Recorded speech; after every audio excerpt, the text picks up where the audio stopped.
एक गांव में रामू नाम का गरीब किसान रहता था। उसके पास जमीन का एक टुकड़ा था। वो बहुत मेहनत करके उस जमीन पर अनाज उगाता था और उसी से अपने परिवार का भरण पोषण करता था। उसने मेहनत करके पैसे इकट्ठे किए। एक दिन वो एक हल खरीदने बाजार गया। बाबूजी, ये हल कितने का है? 100 आने का है बेटा। रामू के पास बस 50 आने थे, इसलिए वो उदास मन से आगे बढ़ जाता है। बूढ़ी माई, ये हल कितने का मिलेगा?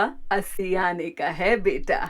ऐसे करके रामू पूरा बाजार घूम लेता है, लेकिन उसे सस्ते दाम पर हल नहीं मिलता। वो उदास हो जाता है। तभी उसे एक साधु मिलते हैं। बेटा, तुम्हें हल खरीदना है?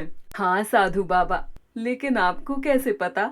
तुम कब से हल की दुकान पर घूम रहे थे? मेरे पास इतने पैसे नहीं हैं। यहाँ सारे हल 80 और 100 आने में मिल रहे हैं। लग रहा है मुझे खाली हाथ ही घर जाना पड़ेगा। बेटा, उदास मत हो, मेरे पास एक पुराना हल है। क्या तुम उसे लेना चाहोगे? क्यों नहीं साधु बाबा, मुझे हल की बहुत ज्यादा जरूरत है। मेरे जमीन की पैदावार बहुत कम हो गई है। आप मुझे हल का दाम बता दीजिए। वो 1 साल पुराना हल है, तो लगभग 40 आने में मैं तुम्हें दे दूंगा। ठीक है साधु महाराज, 40 आने एक पुराने हल के लिए सही दाम है। चलो बेटा, मेरे दुकान पर चलते हैं। चलिए महाराज। इसके बाद वो साधु जी के पीछे पीछे चल देता है। साधु उसे बाजार की सबसे अंत वाली गली में ले जाता है। वहाँ एक बड़ा सा कमरा था। कमरा बाहर से एकदम भूतिया लग रहा था। साधु रामू को अंदर लेके जाता है। अंदर सब कुछ चमक रहा था। रामू अंदर का नजारा देखकर हक्का बक्का रह जाता है। महाराज, ये तो एक जादुई कमरा लग रहा है। यहाँ पर तो सारी चीजें चमक रही हैं। बेटा, ये मेरी दुकान है। क्या सच में? तुम यहीं रुको, मैं अंदर से हल लेकर आता हूँ। जी महाराज, जरूर। कुछ देर बाद साधु जी हाथ में एक हल लेकर आते हैं। हल काफी नए जैसा चमक रहा था। उस पर सितारे जड़े हुए थे। अरे, ये हल कितना सुंदर लग रहा है। क्या ऐसे भी हल होते हैं? ये तो नए हल से भी ज्यादा नया लग रहा है। ये कहाँ से मिला आपको साधु बाबा? बेटा, तुम आम खाओ, गुठलियाँ मत गिनो। ये लो हल, आज से ये तुम्हारा हुआ। ये लीजिए महाराज, आपके 40 आने। बहुत बहुत धन्यवाद महाराज। ठीक है बेटा, भगवान करे तुम्हारी फसल इस साल लहलहा उठे। साधु जी का आशीर्वाद लेकर रामू घर को चल देता है। वो पूरे रास्ते हल को ही देखता रहता है। घर पहुँच के वो हल अपनी पत्नी को दिखाता है। बाजी वाह, ये हल है या सोना? इतना चमक रहा है। ये तो बहुत महंगा होगा। नहीं कमला, ये बस 40 आने का है। 40 आने? ये क्या मजाक कर रहे हैं आप?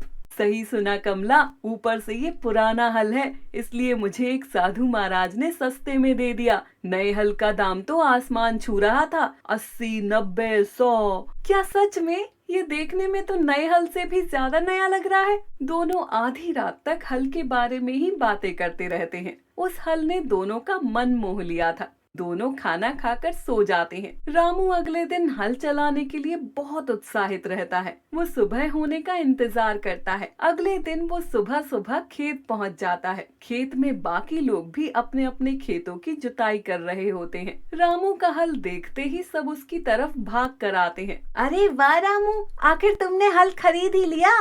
हाँ छोटे भाई, और क्या करता। हाय, ये हल कितना सुंदर लग रहा है। इसमें तो मोतियां लगी हुई हैं। सही कहा रमड़ू, एक बार हल चला के तो दिखा। जी काका। इतना कहकर रामू हल लेकर अपने खेत के छोर पर जाता है। वो हल को दोनों हाथ से पकड़ के जमीन की तरफ झुक जाता है। वो खेत जोतना शुरू करता है कि तभी उसके हाथ से हल छूट जाती है। हल अपने आप चलने लगती है और पूरा खेत खुद से ही जोतने लगती है। वहाँ खड़े लोग हक्का बक्का हो जाते हैं। ये क्या चल रहा है? ये हल अपने आप कैसे चल रहा है? कहीं मैं सपना तो नहीं देख रहा। रामू, जल्दी से मुझे चींटी काट ले। नहीं काका, ये तो सच में जादू है। ये हल आखिर कैसे? कुछ देर बाद पूरा खेत जुत जाता है। वो अपने आप ही चलकर रामू के पैर के पास आकर रुक जाती है। सब हल को घूर घूर कर देखने लगते हैं। वाह मेरी जादू की छड़ी, क्या कमाल दिखाया है तूने। मेरे तो भाग्य खुल गए राजा। वाह भाई रामू, ये कहाँ से मिला तुम्हें? बाजार से काका, वो भी सिर्फ 40 आने में। 40 आने? क्या मजाक कर रहे हो रामू? नहीं भैया, मैं सच कह रहा हूँ।